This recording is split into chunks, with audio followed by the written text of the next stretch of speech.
Magandang araw po muli sa inyo mga kabida. Dito na naman po tayo sa ating munting backyard farm.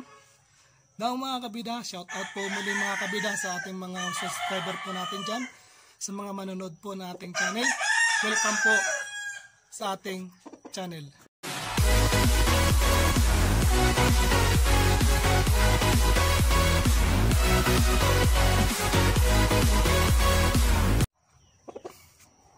Okay mga kabida, nandito na naman po tayo ngayon sa ating backyard. Mga kabida, pag-usapan po natin mga kabida ang ating mga alagang manok. Kung saan po mga kabida, kung paano magiging healthy mga manok, ano kailangan po natin gawin para po maging healthy po yung ating mga alagang mga manok mga kabida. Ngayon mga kabida, hayaan nyo po mga kabida na i-share ko sa inyo pang mga kabida yung ating ginagamit po sa ating mga alagang manok, kung paano po mga kabida magiging healthy o paano po ba ma-determine kung healthy po ang ating mga alaga. Sige mga kabida, pag-usapan po natin mga kabida. Pakita ko sa inyo mga kabida ang aking alaga. Ito po siya mga kabida. Yan.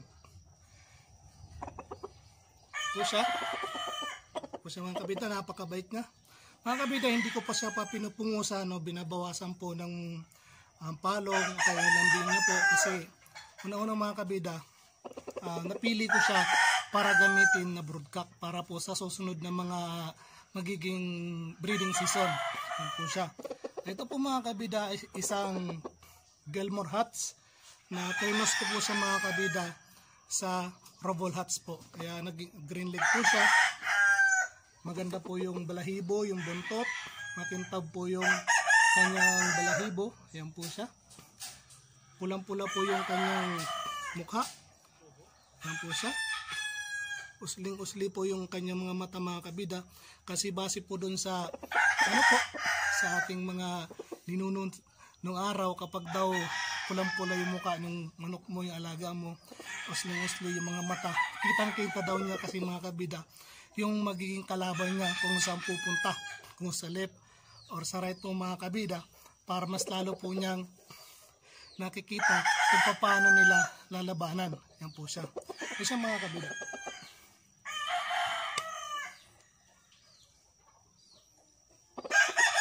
Yan. Yan po siya mga kabida. Now mga kabida, sa mga ganitong mga alagang mga manok ng ating mga kabida, napaka-healthy po siya. Napaka-healthy niya po mga kabida. Napakasarap po mga kabida, tingnan po mga kabida kapag yung alaga mo napaka-healthy, and then yung kanyang katawan bukang-buka po siya mga kabida. Yan po siya, bukang-buka siya. Yan. Bali mga kabida, tumitimbang po siya mga kabida ng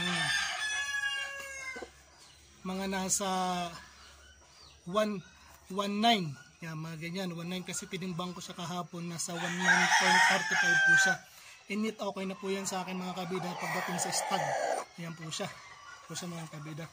Now mga kabida, ano po ba yung gamit ko para maging healthy po ang ating alaga at saka makintab yung balahibo, maganda yung mukha, pulang-pula, pulang-pula yung mga mata nila. Okay mga kabida, pakita ko po sa inyo mga kabida kung ano po yung ating sikretong ginagamit para maging healthy, maganda yung balahibo, kompleto po yung balahibo mga kabida.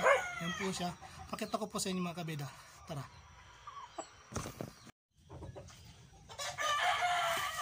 Okay mga kabida, ito po yung ating gamit na painom sa ating mga alagang manok para po maging healthy yung ating mga alagang manok mga kabida. Ito po sa mga kabida. Supercell, yan po siya. Ngayon mga kabida, yan po yung ginagamit ko mga kabida kasi maganda siya. Bali, napakatipid niya po mga kabida. Napainom sa atin mga alagang mga manok mga kabida. Napakatipid po kasi 1:1 lang po ang gamit mga kabida. Yan po siya. Bali, sa 1 ml po mga kabida, 1 liter lang po din sa mga kabida at tubig po mga kabida. I-shake nyo lang po mas maigi mga kabida para po talagang halong-halo po siya doon sa tubig. Yan po mga kabida. Maganda po itong mga kabida, gamitin mga kabida lalo na po kung tag-ulan. Yan po siya. ulan sa kainit mga kabida, kasi hindi po na-stress yung mga alaga natin mga manok mga kabida.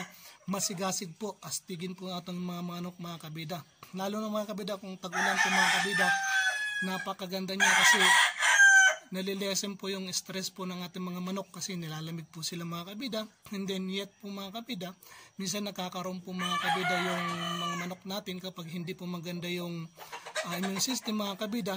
Nagkakaroon po sa mga kabida ng pag nakainom siya ng mga tubig is avian malaria, yung tubig ulan. Yun po sa mga kabida.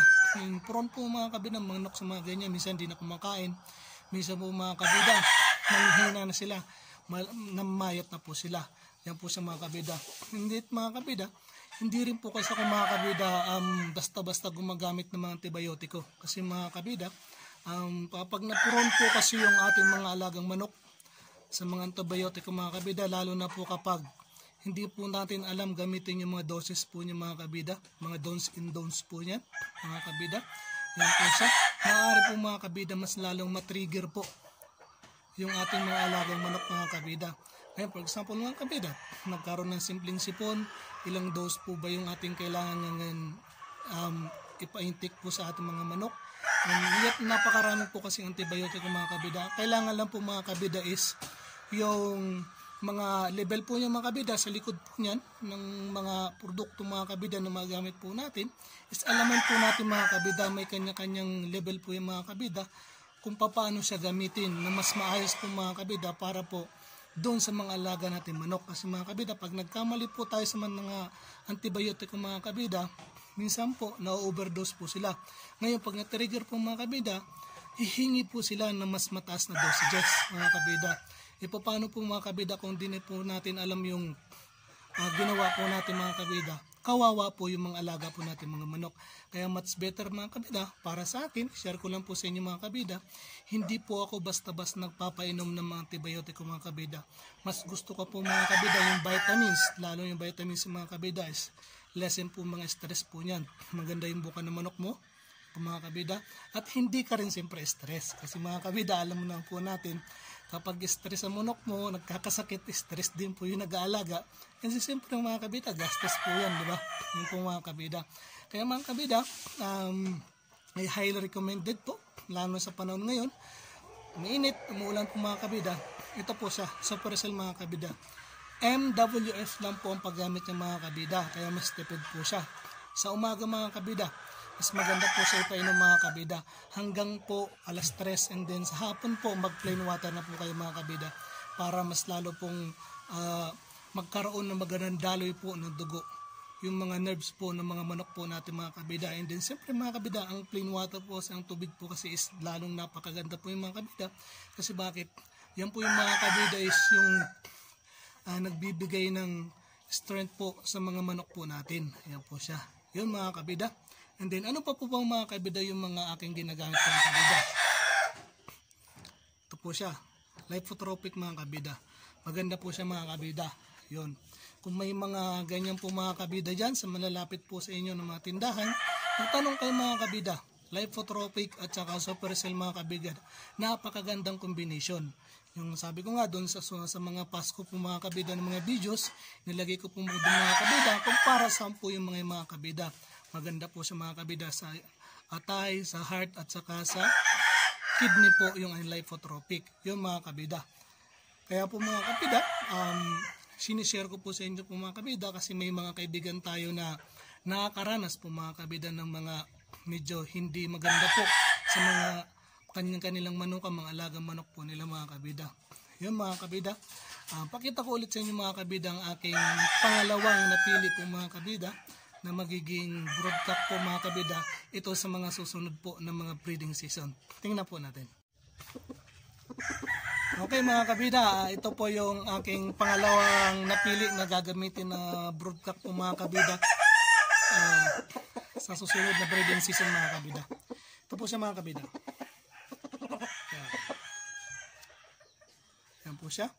Pulang-pula rin po yung mukha niya mga kabida, yung mata niya. Yan pulang-pulo po siya mga kabida. Yan po siya. Abuhin po mga kabida, abuhin. Yan. Bali abuhin po siya mga kabida. Napili ko po sa mga kabida kasi Sabi nga po mga kabida ng mga matatanda ng araw, yung po mga kabida, yung mga ating mga mga ninuno ng mga sabongero din, ang sabi po nila mga kabida, kapag po daw abuhin, maganda po siya itapat sa mga limbuyugin, sa grape mga kabida, kasi sabi nila kapag po nakalaban nila yung abuhin, katulad dito mga kabida, is pag nilabanan po mga kabida, para daw tinutupok o ginagawang abo yung mga kalaban nila. Yun po yung kasabihan ng mga matatanda nung araw mga kabida. Alam nyo na po naman yung nung araw mga matatanda, yung mga ninuno po natin, mahilig po sa pamahiin. Wala naman po problema mga kabida kung susubukan po natin, di ba? Yung po mga kabida. Ito po siya. Yan. Abuhin po siya mga kabida. Yan. Okay. This is the round head mga kabida. Round head po mga kabida ito. Karinos po sa sweater. Hindi nito po ang kinalabasan. Yan. Yan po siya. Yun mga kabida. And ganun din po mga kabida pinapainom ko dito mga kabida. Very healthy po sila mga kabida. Yan. Medyo may pagkakulit to mga kabida. Yan mga kabida. Maraming salamat po sa inyo mga kabida. Sa pagsubaybay po sa ating mga videos mga kabida. Mga kabida, once again po, maraming salamat po mga kabida. Shout out po muli sa inyo mga kabida. Maraming salamat po sa mga sumusubaybay sa ating munting channel mga kabida. I hope po mga kabida, i-share ko po sa inyo ang ating konting kaalaman mga kabida at kung paano po maging healthy po yung mga alaga po natin mga manok mga kabida. Maraming salamat po muli sa inyo mga kabida. Enjoy your day. God bless you.